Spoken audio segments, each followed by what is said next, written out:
Good afternoon, everyone. Let's get started here. My name is Peggy Clark. I'm Vice President of Policy Programs here at the Institute and run a program on Aspen Global Health and Development, and also am one of the happy founders and leaders of Aspen Ideas Festival and Spotlight Health. So we're delighted you're here with us this afternoon. How's it going? How's the festival going for everyone? Woo! Great, excellent, wonderful. Well, you know, we brought you that weather today because you can't be in the mountains here without experiencing these big swings and turns. So I'm happy that everyone is here in this session today. We have a fascinating session. This is called Investing for a Sustainable Future.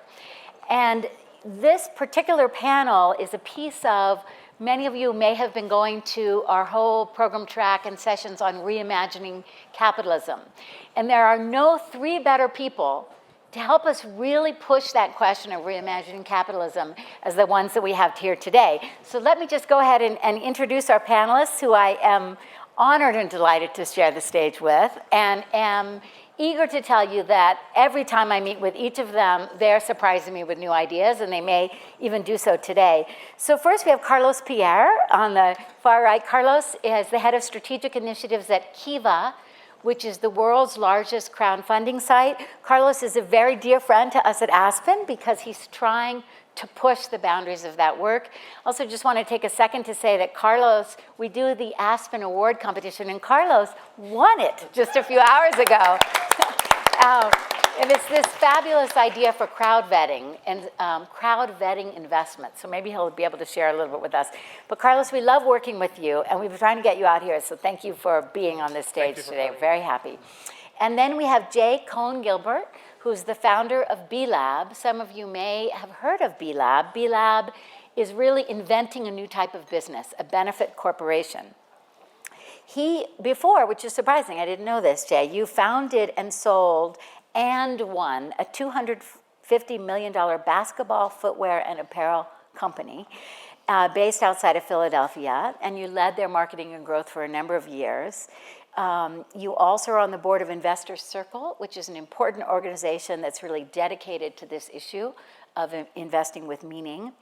And that has facilitated more than $101 million into the field. Jay's a Henry Crown Fellow of the Aspen Institute. For some of you who don't know it, it's a group of very, very cool people, so we're happy you're with us. Really honored to have you. Jay also worked for McKinsey & Company and several organizations in New York City's public and nonprofit sectors. And he is working very hard now on the different iterations of B Corporation, and so he's going to be telling us a little bit about that. But also your bio says something very cool about Monteverde, Costa Rica. So we could have you just talk about that, but that's wonderful, and we're delighted to have you with us. We have Janine Guillot, who's from New Orleans, and so she tells me that's how we say her name. Janine, we're really honored to have you with us, Janine. Your work is very important. Janine is Director of the Capital Markets Policy and Outreach, part of Sustainable Accounting Standards Board. Janine personally has been very, very actively involved in pushing the whole question of sustainable investing for many years. In her role right now, she works with investors to support demand for standardized disclosure of material sustainability factors.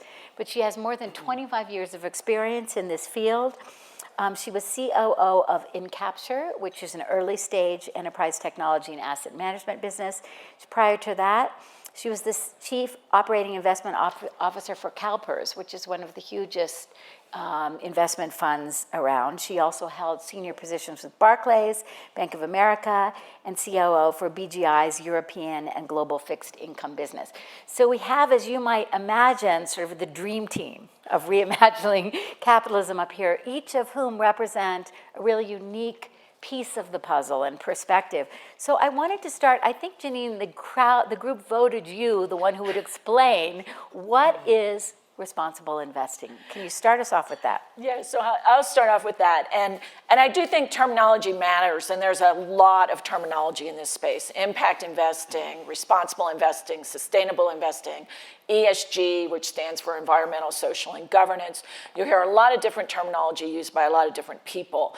But if I had to sum it up in terms of, and particularly what I've seen in just the course of my career is, at one end of the spectrum is impact investing with people who are very focused on deploying their capital to achieve a very specific social outcome. And historically, that's been the world of high net worth individuals and some endowments and foundations. The big change that has happened in the last few years has been large institutional investors, large pension funds have started to think about sustainable investing. But they don't necessarily think about it as, I'm going to take a little piece of capital and deploy it towards some impact. They tend to talk about what are environmental, social, or governance topics or factors that will drive long-term return and long-term risk in the companies in which we're investing. And all of those are very legitimate ways to invest. It's just important to understand there's a spectrum, and different types of investors are on different ends of these spectrums. Okay, excellent. We promise not to use acronyms at all up here, so make sure you're aware of that. Let me just start by asking each of you a personal question. Each of you are really pushing the frontier of reimagined capitalism, or what one might call sustainable or responsible investing. What brought you to it? Why do you care about it? What happened in your life when you first started thinking about this? Let me start with you, Carlos. I'm from Mexico, and Mexico has blatant inequality all over the place. It has extremely wealthy people and not wealthy people, and I mean, since I was a child, I was like, why is this so? It's so in your face that it's inevitable. And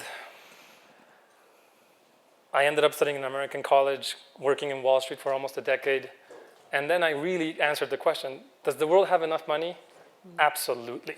The question is, how do you get that money to the bottom of the pyramid, to the 4 billion people who live with less than $10 a day? And I realized that most money moves under the logic of risk return. Depending on how much risk you're taking, you need a level of return that is commensurate with that return. So risky things require big returns. And social enterprises and impacts that are unproven, business models that are new, they're risky as venture capital. It's crazier than Google when Google was starting. So nobody puts money in these things because, well, it's super risky. And the reason I, after Wall Street, ended up at Kiva is Kiva has a very unique capital pool. It is socially minded. And they say, risk? I don't care. As long as I can have a social impact. As long as I can improve somebody's life. And once you're breaking free from the risk-return equation, you can use Kiva Capital to experiment. And what I do at Kiva for the past 4.5 years has been trying to use crowdfunded capital to prove new types of business models. Kiva originally only used to work with microfinance, and now it works with universities, agricultural co-ops, solar power distributors, the Artisan Alliance from the Aspen Institute. Because capital can be used, but you need to develop the track record so that institutional investors can say, oh, this is not that crazy. We can invest in this. They have been doing it for 2-3 years. They've been working with Kiva for 2-3 years. Let's take a jump. Great. And that's how I ended Excellent. up here. Great. Can I ask just, Please. maybe Carlos could just do us a favor and just make sure that, because we're, in addition to acronyms, there's lots of like We're going inside to talk terminology. about Kiva. We're going to talk about Kiva Okay, in a and just minute. what crowdfunding is and what the scale of it is and all that kind of stuff, but Right, he'll we're talk going to about go that. right to that. Let's just, Okay. for 1 second, I just want to Great. stay. I know you don't want to answer the personal No, I'm actually, it's clearly- Friday afternoon, I'm happy Okay, to get Jay, personal with everybody. Why and how did you begin to care about responsible investing personally? So for me, I grew up in very fortunate circumstances and sort of always knew that I was the recipient of gifts that I didn't earn. And so I've always felt, probably through lessons taught to me by my parents, that I needed to act in a way that was worthy of those gifts. And that had always been sort of a part of my DNA and a part of our family's DNA. I was fortunate enough that through some hard work and some luck and good timing, had some success at that basketball footwear and apparel company that we ran with some good buddies for 12 or 13 years, had a big liquidity event that sort of set a number of us up, effectively for life. Like we could choose to do whatever we wanted to do, which meant that there was some money that we could then choose what we wanted to do with it. And for me and for my wife, we're, of all the very large issues in the world, the one that where we feel our marginal dollar can make the most impact was around poverty alleviation. And so we, with the little bit of money that we had, we said we want to set an investment objective that 100% of our assets will be used to help alleviate poverty. And in talking with financial advisors, they said, great, what's your return expectation? And we just said real capital preservation, right? So there's a specific number, inflation adjusted real capital preservation. If we can do that, and all the rest of our money goes to that, because we have plenty of enough to live on and take a nice vacation or make choices about whatever we want to do or where. We didn't make a ton of money. Or actually what we learned, it felt like a ton of money to us. It felt like life-changing money. But when it turns out when you went into the financial world, everybody looked at us like we were like a couple of beggars. And that we were high net worth individuals, but not super high net worth individuals in the language of sort of private wealth managers, which meant that they weren't particularly interested in helping us think through how to do this. They weren't interested in our business. They weren't interested either in sort of this special niche idea of not so much worrying about risk and return, but worrying about impact, and this particular part of impact, which is quite difficult, around poverty alleviation, and particularly across asset classes. And so for the last, more or less 10 years, we've had an incredibly difficult time, having, several $1 million that we wanted to do something good with, and having anybody be able to help us navigate the terrain to put that money to work in an effective way that seemed credible. And so our family's interest in whether you call it responsible or sustainable or impact investing was very much motivated by our own desire to make a difference with our money and to have that difference be measurable and credible. And our frustration that there were such huge transaction costs for people with not a ton of money to hire somebody to do it for them, with not the investment expertise to evaluate the funds or the individual companies on our own. And so we were sort of stuck. And we wanted to figure out how we could create a marketplace that led to professionally wanting to create a marketplace that would make it easier for capital to flow to credible high impact investments. Excellent. No, thank you. So you'll be telling us what invention you came up with to do that. So Janine, let me turn to you for a moment. I've read your bio and it's so incredibly impressive, and I can't help but imagine that you were there in the forefront of some very traditional organizations using the words like sustainability and things before, and probably everyone looked at you like you were crazy. So tell us, when did you first come to this area of work? Yeah. So for me, I got really interested in sustainability, making the transition from a pretty traditional money manager to a pension fund. And in a money management context, we always talked about success as delivering a good 3 or 5 year performance track record. That was success. And in a pension fund, it just really shifted your mindset to success is how are you going to pay liabilities for generations? How are you going to provide for people's financial security for 50 or 75 or 100 years? And that's a completely different mindset from how am I going to beat the market in the next 5 years to how am I going to actually generate returns for the next 100 years?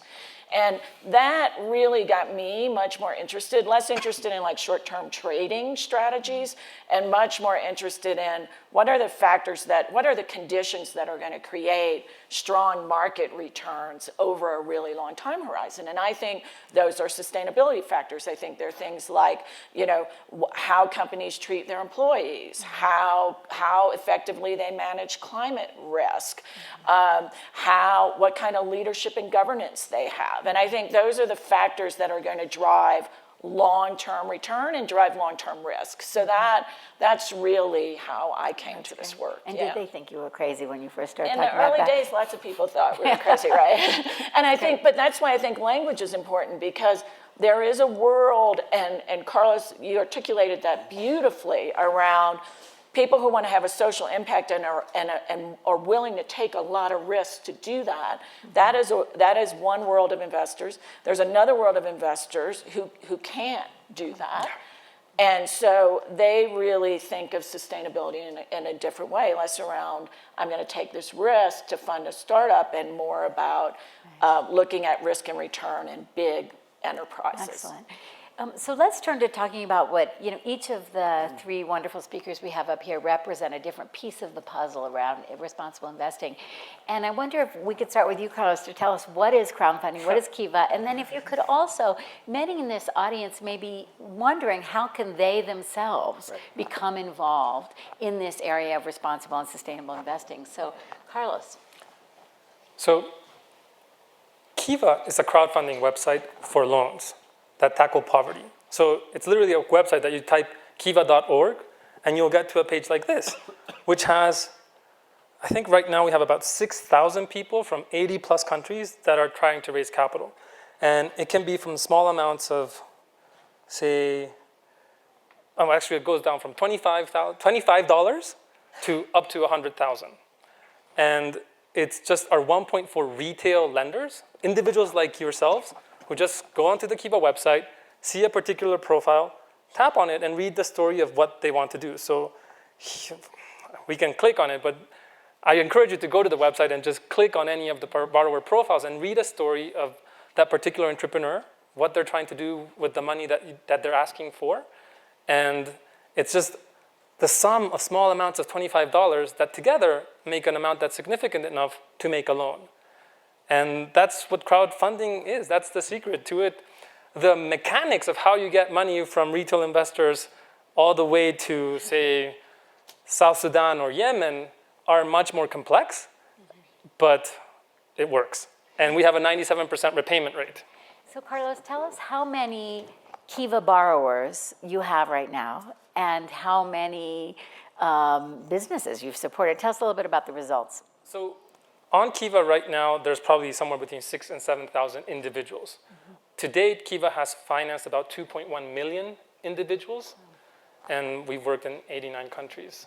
So how many people's eyes are on that website on any given day, for example? I don't know that number, but I can tell you that approximately every week, we fundraise $3 million. $3 million.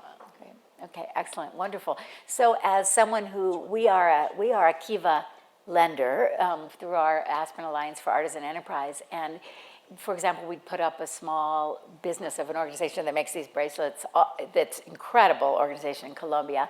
And each one of that's an $8,000 loan, and it has something like 149 borrowers who have gone onto the website to support this small business. Some, and you can see someone from Finland, from Australia, from wherever supporting the work. So it's pretty incredible. So we'll have time for questions about that. But let's move, Jay, B Corp. B Corp is awesome and amazing invention. Can you tell us a little bit about what it is and also its history? It's pretty interesting. Sure. So the easiest way to think about a B Corporation might be as a certification, but for a whole company rather than a product or a practice. And so some of you might be familiar with fair trade, coffee, or a LEED certified building, or an organic apple.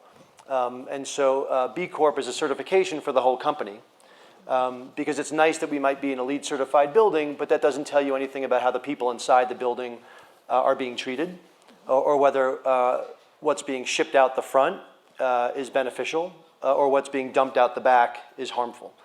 And so B Corporation looks at the entire company, sort of widens the aperture of our lens, so we can invest in, buy from, work for, or do business with companies that have verified have met very high standards of verified social and environmental performance, public transparency, and legal accountability. And that the combination of those three things is particularly important, not just for us as consumers, or for as labor market who wants to find a meaningful work. But for this conversation, it's particularly important for folks who want to use their money, their investment dollars, both to make money and make a difference. Because more money will flow into responsible or sustainable or impact investments if we believe that our money is generating a measurable impact. Just like we want to see measurable returns that are credible and verified, we want to see measurable impact. And so we're at the very early stages of this evolution of the marketplace in responsible investing as it moves from responsible investing beyond sort of do no harm practices into let's do some positive good, but we now have to be more thoughtful about how we measure that good, and we want to make sure the underlying legal structure of those companies and funds that we invest in are actually set up to support long-term value creation, not only for shareholders, but also for society. And as it turns out, those two things are linked when you take the long-term horizon that folks like CalPERS and others do.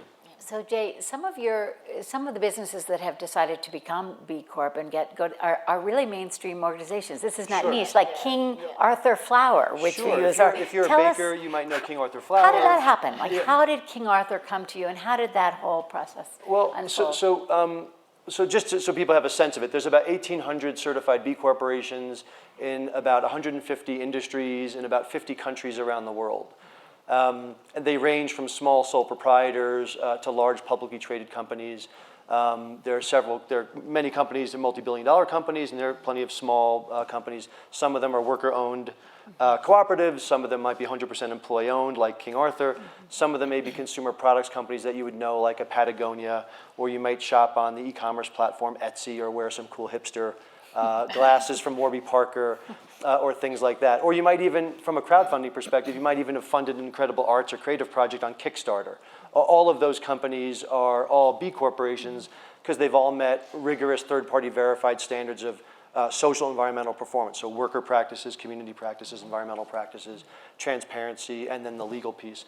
So like King Arthur, as an example, often the process is like 1% inspiration, 99% perspiration.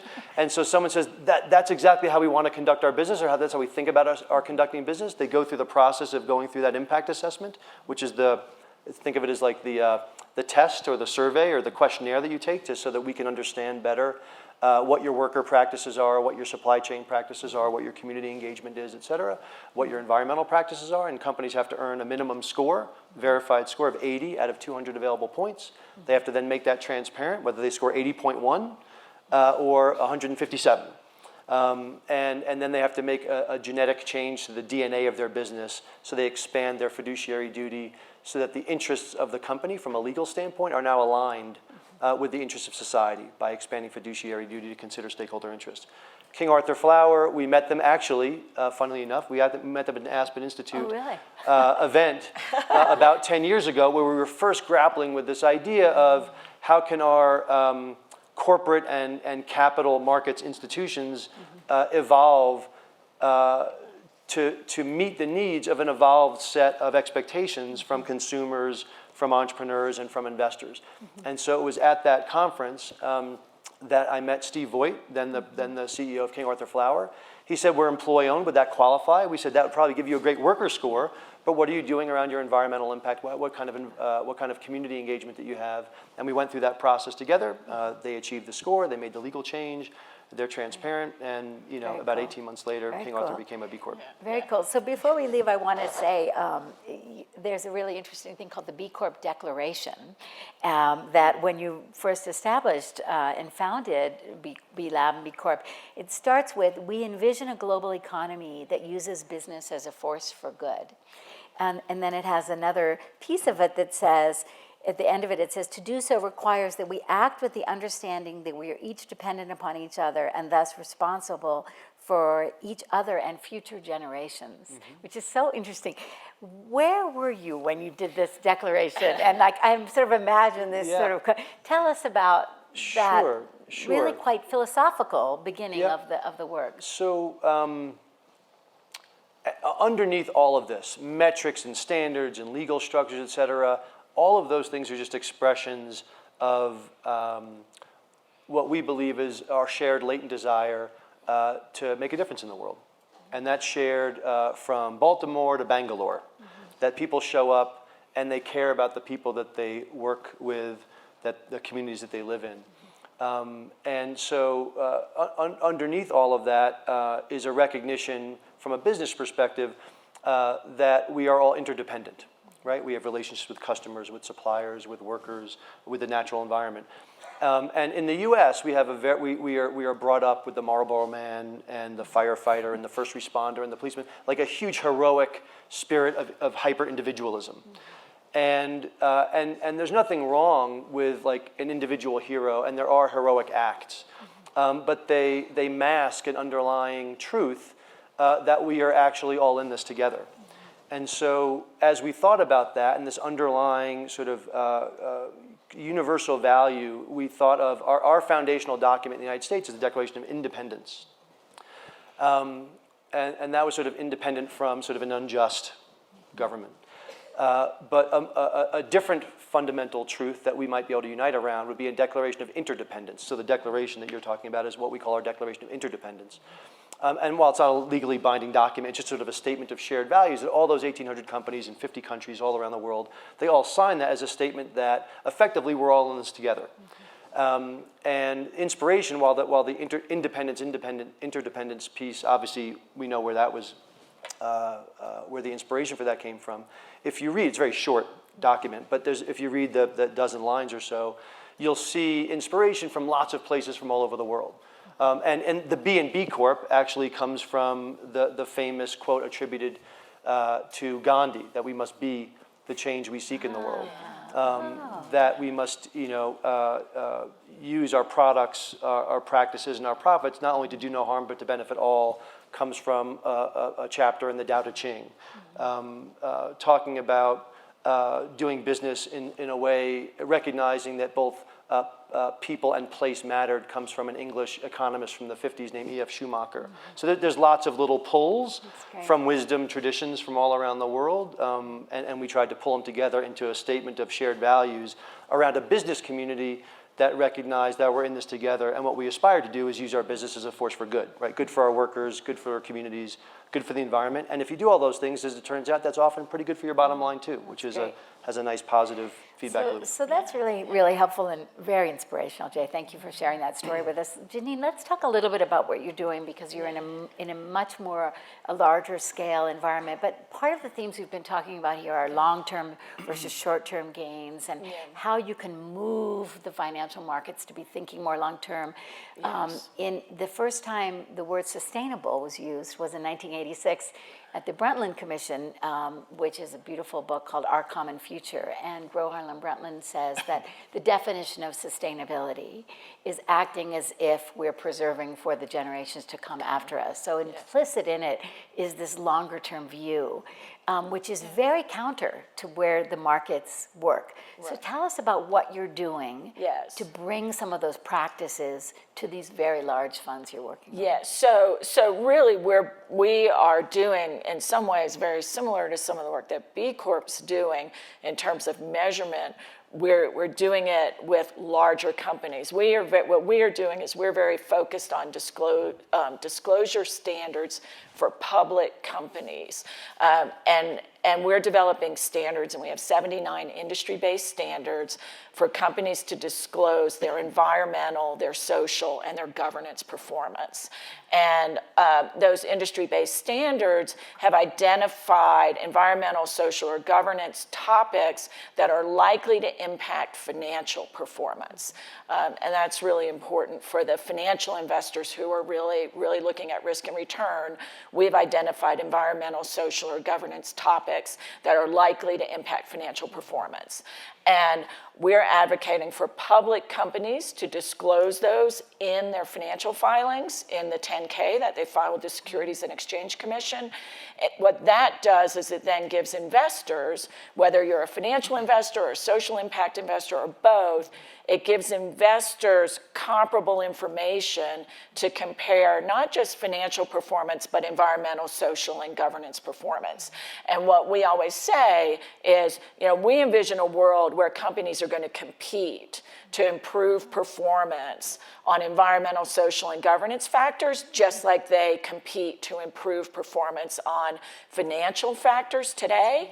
And you end up with sort of this race to the top. Just, as companies compete to improve performance on metrics, society receives positive benefits because companies are improving their energy usage, they're improving their water usage, they're improving treatment of their human capital, they're strengthening their governance documents. documents. So it's a win-win situation where investors end up with better financial returns and society ends up with better outcomes. That's great. No, that's great.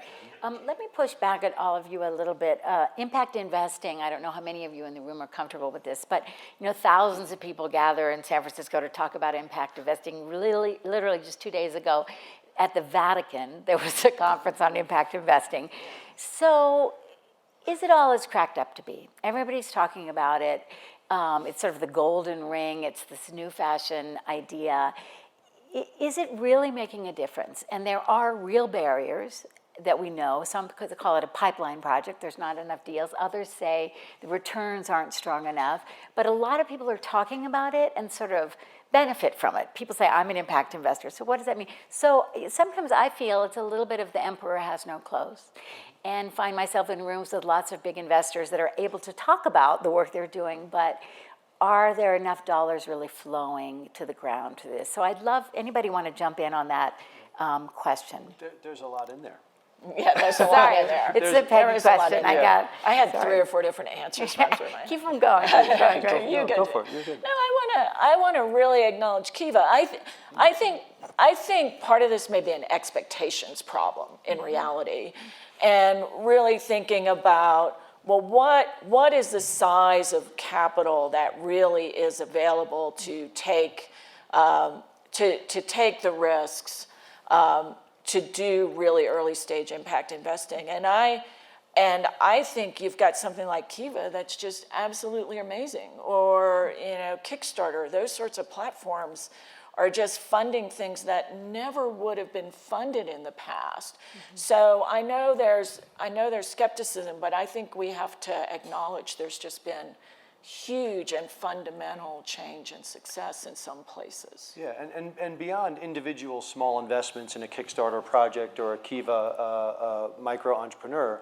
there are hundreds of millions of dollars being deployed into early stage businesses in with debt, sub-debt, mezz, equity, private equity, growth stage, and that money's being deployed not just by sort of card-carrying, self-declared impact investors, but by Andreessen Horowitz and Foundry Group and Benchmark Capital and NEA and Kleiner Perkins, all up and down Sand Hill Road.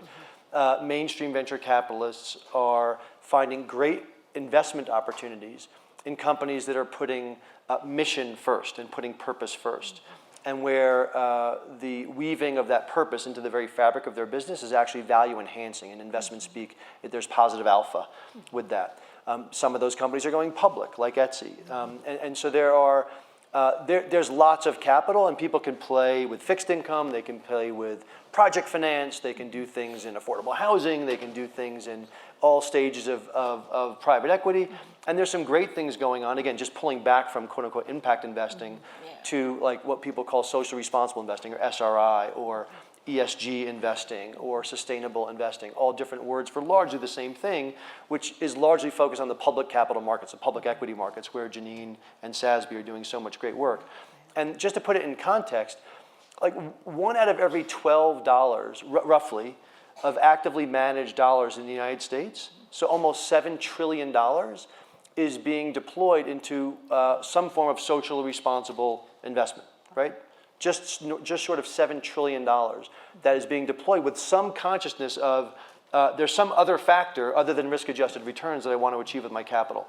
So there's a lot of capital being deployed, not just by folks doing $25 or $250 through micro-lending or investing several $1 million in this B Corp or that B Corp or these funds, but there's lots of capital that's being deployed across asset classes, and there's tons of research from Goldman. I mean, and enough that there's like hundreds of studies now. There's therefore meta studies. CalPERS did. You might want to share a little bit about what you did with the meta study that led to the core investment beliefs that you released a couple of years ago. That's a big piece of research that's really important for folks to know about. So you're really feeling the sea change, and you think you really are making a difference, and that this is becoming ever more mainstream. That doesn't mean that we're not at the early stages of it. Carlos may disagree. What do you think, Carlos? What do you think?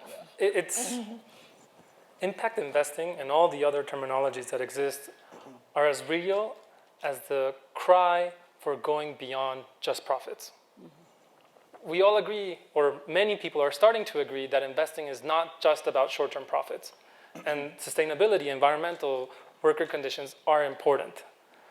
And as long as impact investing is considered as one alternative of the multiple things that are not just for profit, then it's real.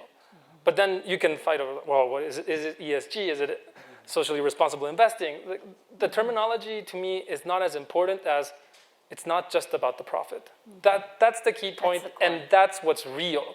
Now the question is, as investing develops and it becomes more long-term, and you have players like CalPERS and BlackRock that is now thinking about impact investing, it's just the realization that people who have the money, that it's actually, it's better for the planet, it's better for the people, it's better for the environment. It ends up being better for long-term profits. And so I would love for Janine for you to share a little bit about. Yeah, I mean, I think, in the big institutional investing space, the reality is everything still does need to be framed through an end goal of return and risk, right? But I think the realization, the increasing realization is that environmental, social, and governance factors impact long-term return and risk. And that is a really important point, I think, for people to understand, is the big institutional investors who are caring about these topics now are caring about them because they see them as impacting long-term return and risk. And to Jay's point about just a growing body of academic research, that companies that manage these sorts of topics well do deliver better returns over the long term.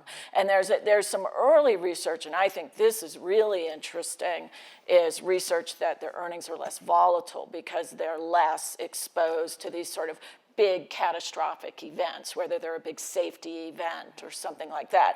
That's early days, but I think for big institutional investors, volatility is as big of a deal as returns in many ways. And just to build on that about the reduced volatility, another word that's used an awful lot is resilience. Yes. And so while this is by no means the begin-all, end-all of data, and in the 5 years after the big financial crisis,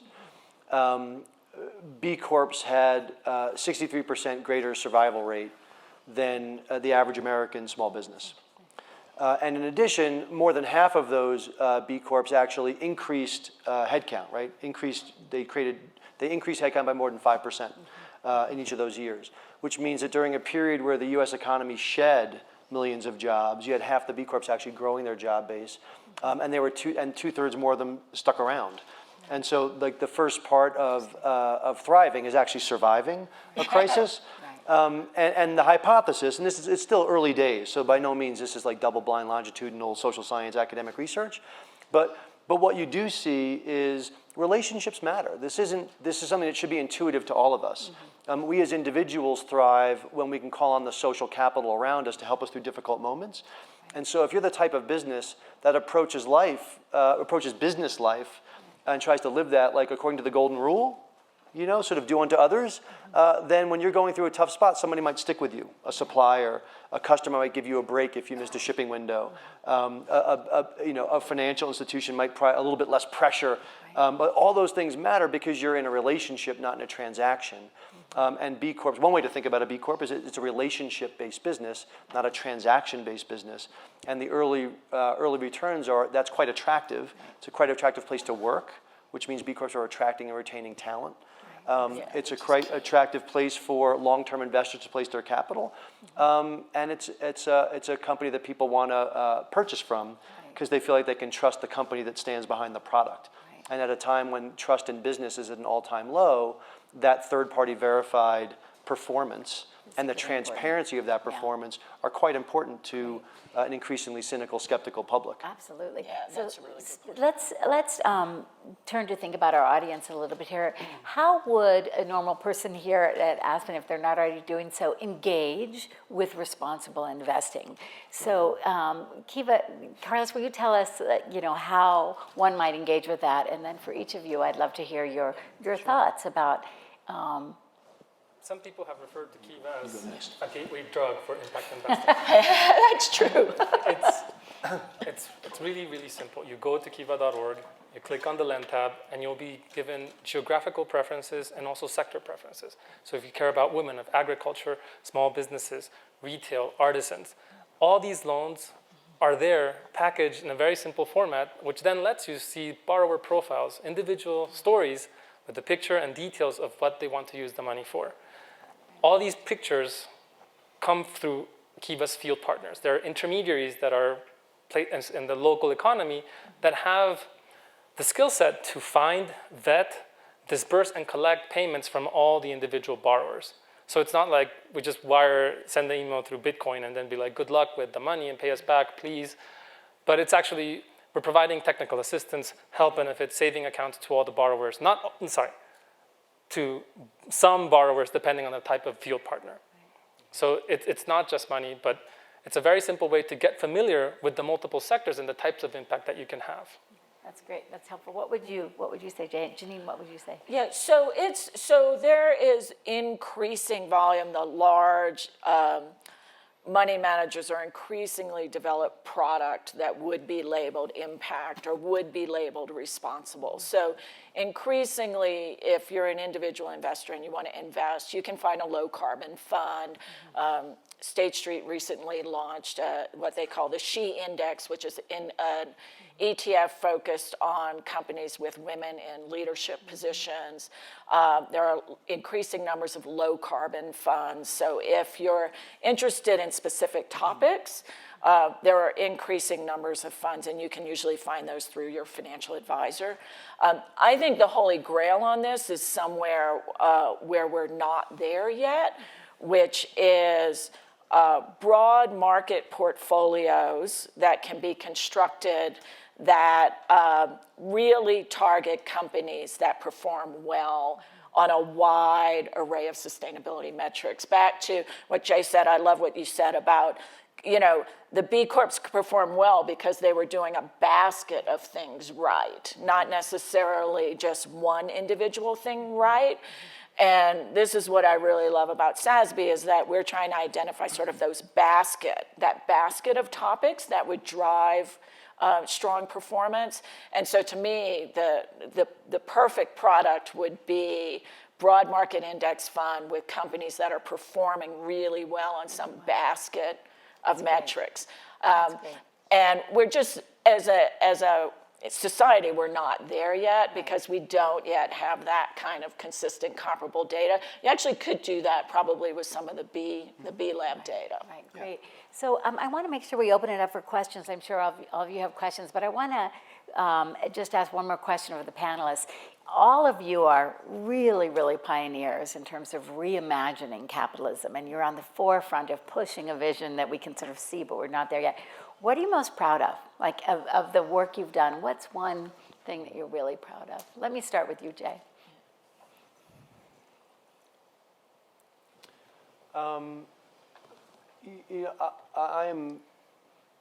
most proud of the sense of,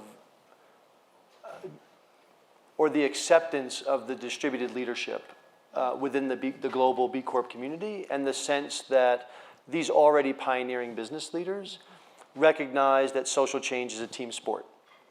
And that whether they're Patagonia and they're on the cover of Fortune, or they're Ben & Jerry's and they're on the Tonight Show, or they're Etsy and they're ringing the bell for their IPO, they're already icons in their respective areas.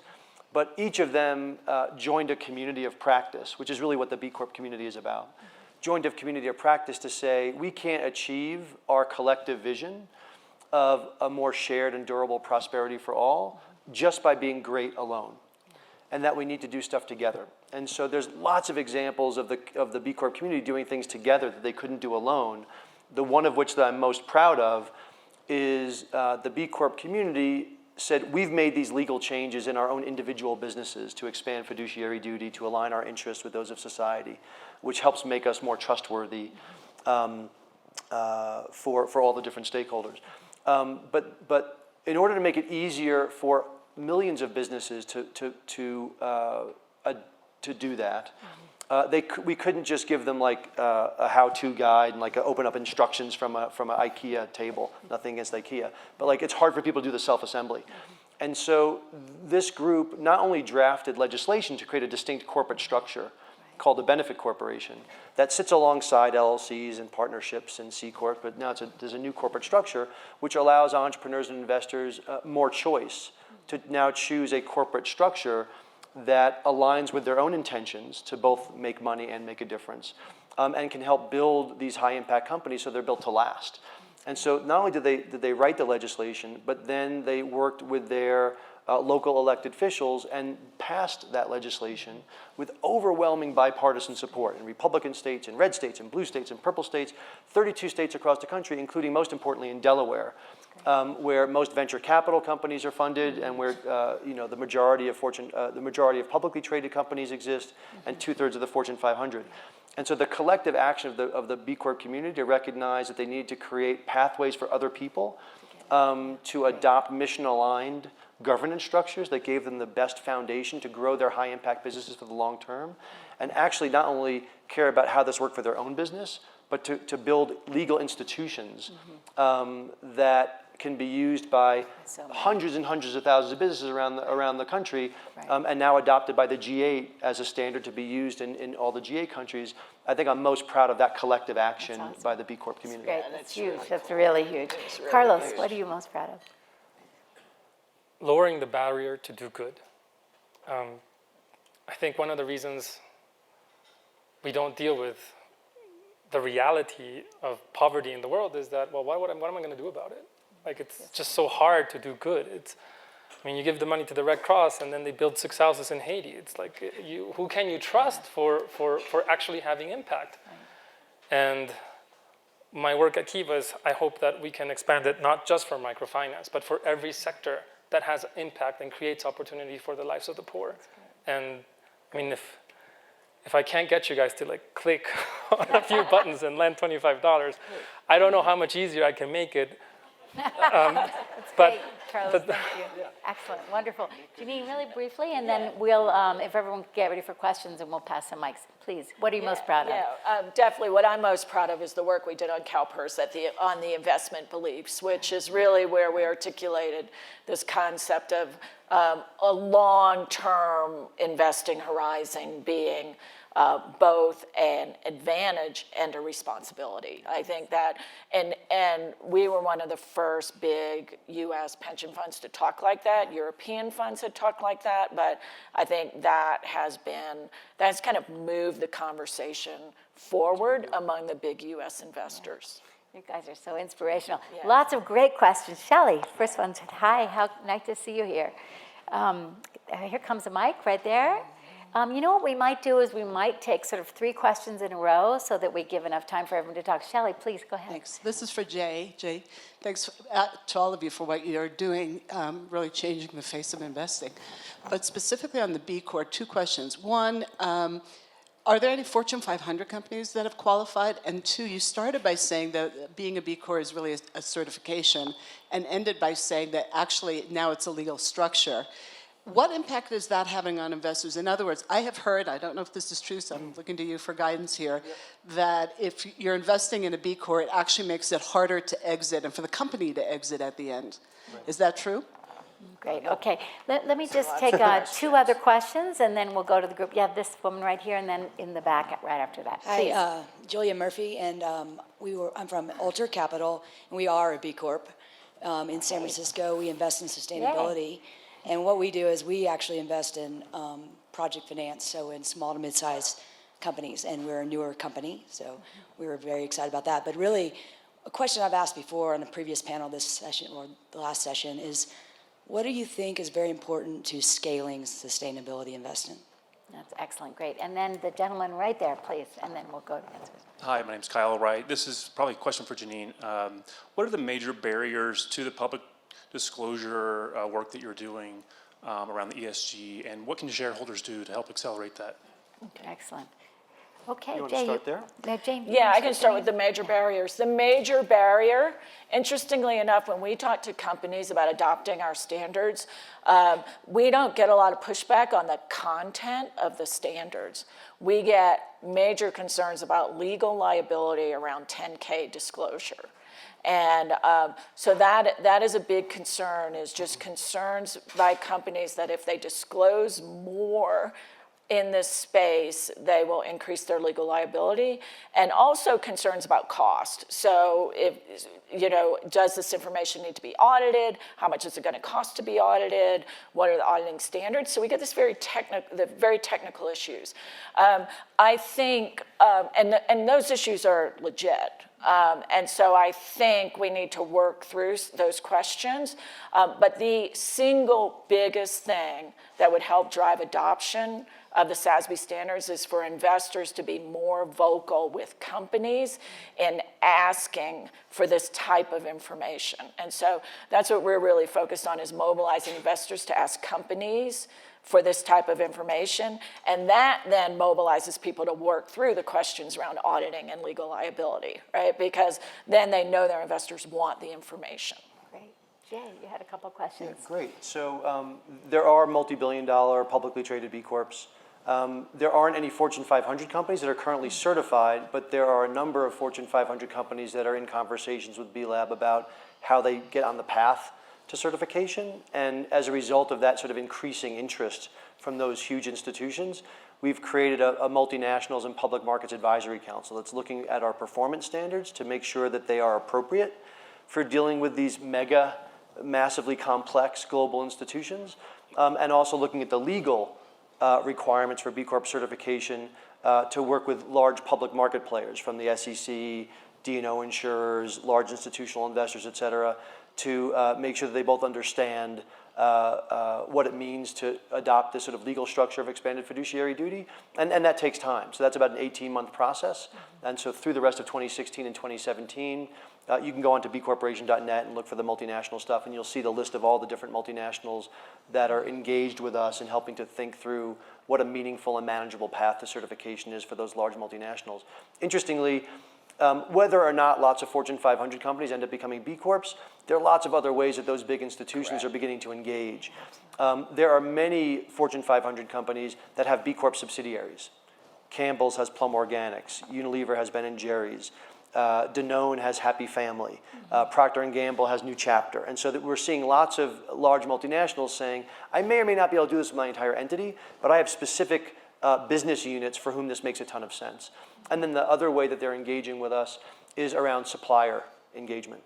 And so, as Janine said earlier, it's about a reorientation for what success looks like. And so we think of it as companies that are competing to be best for the world. And so large institutions are saying, how do I engage my suppliers on more than just like price and delivery window and quality? I also care about the impact they're having. And so we have folks that are using the B Impact Assessment as a supplier engagement tool. And that's a particularly powerful thing for multinationals, for them to have impact in the marketplace, because they may have tens of thousands of small and mid-sized businesses around the world, and particularly in emerging markets, where they can create market access for those companies because they're valuing the positive impact that those companies are having on their communities and on their workforce. So those are lots of different ways that multinationals can engage with us beyond whether they're certified or not certified. And let me, there were a couple other things, but I'll pass it. I think you had a question about Exit? Scale, well, exit, the exit question. Yeah, the exit's pretty simple. There are B Corps that have gone public. There are B Corps that have sold to multinationals. There are B Corps that are raising hundreds of millions of dollars of venture capital. There's B Corps that are selling to strategics. And so B Corps are not finding any challenge with exit. And actually, and framed in a positive way, they're finding it easier to find mission-aligned exits, so that when Plum does sell to Campbell's, their mission is maintained over time, which helps them maintain their core evangelical customer base and help infect the parent company with this sort of virus of like wanting to achieve a positive impact. And we're sort of seeing that happen across a lot of those like smaller companies sort of affecting the larger company that has acquired them. Great, excellent. And did we answer your question about the B Corp? Scale. The scale, yeah. I think we did. Okay, great. Other questions? Great, please, back there. Thank you. I'm Claudia Gonzalez. I work for the United Nations, and I have two questions. One is related to consumers and whether you think there is enough consumer pressure for companies actually to move forward in that direction, and if not, what can be done for that? And the other one is more related to the variety, the coordination or the collaboration between organizations like yours that are in this space. Even the Pope is involved in this now. So do we have enough coordination and communication mechanisms, like among yourselves? Interesting. Anybody want to Carlos, you take want it? to take that one? I'm happy to take this. I don't want to take the consumer one, but I can take the cooperation one. You want to take the consumer one? Consumers, are they pushing? No. Not enough. Not enough. Yeah, there's No, you don't punish. I mean, when the financial crisis strikes, you become price sensitive. And so there's enlightened consumer comments, but at some level, at the end, it boils down to price. And I'm concerned. I haven't seen consistency on the consumer side. And I think there was some data that after 2008, there was a dip in the consumption of these socially conscious goods. But the data about B Corps doing better and being able to hire, that's super encouraging because. And so I just want to expand the aperture on our lens slightly around because we often think about consumers as the pull towards more sustainable business. And I would just say that while consumer pressure or consumer demand is certainly a hugely important factor, the quickest path to the CEO's office, to the C-suite, is actually not consumers. It's employees. It's talent. There isn't a single CEO that we've met with anywhere around the world, from Fortune 500 to small tech startup, that says, I don't go to bed at night and wake up in the morning thinking about how I attract and retain the best talent. And so one of the single biggest drivers of this shift in practice and normative behavior of business is what do people want to get out of their work? And while they certainly want a paycheck, they also want to be connected with a higher purpose. And it's that's driving law firms and banks and tech companies to adopt these practices and make them credible, because it makes them a more attractive place to work. That's great. Janine, you had a thought. Yeah, I was just going to answer the question about cooperation. I think most of the group, there are a lot of groups broadly in this space. I think they are working together. SASB is on both of the multinational and public company, the mission alignment working groups that B-Lab has. Having said that, I think we can do a better job of articulating how we fit together and who's focused where. And I do really believe that we're just in this incredible period of innovation with a lot of people with a lot of great ideas focusing on different parts of the capital market. And I mean, the three of us up here are all focused on very different parts of the capital markets. And I think it's going to take, to drive real systemic change, you actually need to work those levers from multiple directions. So I think right now we have a great array of people focused on a very wide variety of actors, and that's what's going to drive real change. Awesome. So we are out of time. I want to end on just one thought. Here we are, 2016. We had this whole track on reimagining capitalism. 10 years from now, what's your vision? What would we be talking about on this stage? If it was a positive vision, Carlos, what would you see?